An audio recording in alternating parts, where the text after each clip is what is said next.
Aujourd'hui, en France, 40 millions de véhicules sont en circulation. 2 millions de barils de pétrole sont consommés chaque jour. On oublie souvent que derrière tout ça, la quasi-totalité de ce carburant vient d'ailleurs, car la France, sur la totalité de ses territoires, n'a pas de ressources pétrole. La nuit, c'est qu'avec l'augmentation de la population, l'épuisement du pétrole d'ici 2050, il y aurait beaucoup de voitures, de moins en moins de carburant, ou presque pas, pour alimenter l'intégralité de nos véhicules. Par conséquent, si nous n'avons plus de pétrole, nous ne pourrons plus conduire pour aller au boulot, aller en vacances. Bref, ça sera le chaos total pour se déplacer. Pour éviter qu'une telle situation ne nous arrive dans 40 ans, nous avons commencé à chercher un nouveau moyen de produire du carburant pour assurer une transition énergétique fiable et durable.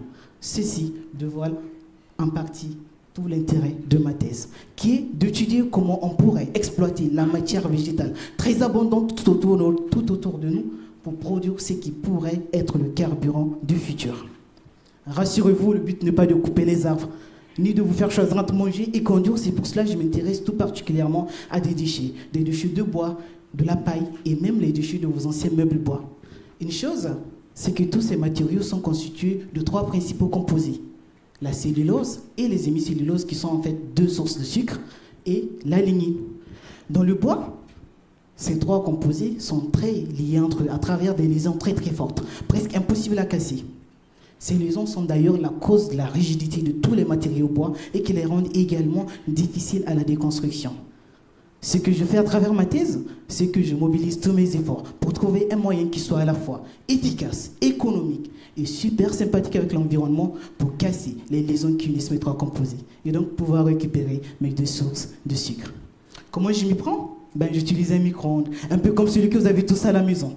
Le mien a la petite particularité d'être sophistiqué et puissant pour chauffer sous pression mes déchets de bois qui sont mélangés en un liquide et donc pouvoir fragiliser et casser les liaisons qui unissent mes composés et ainsi pouvoir récupérer mes 2 sources de sucre.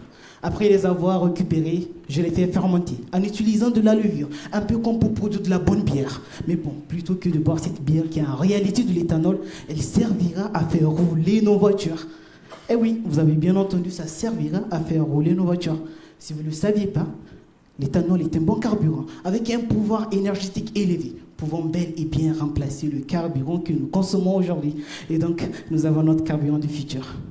Bon, maintenant, en attendant que mes travaux de thèse aboutissent, je reste optimiste que dans un futur très proche, vos voitures rouleront toutes à 100% d'éthanol. Merci.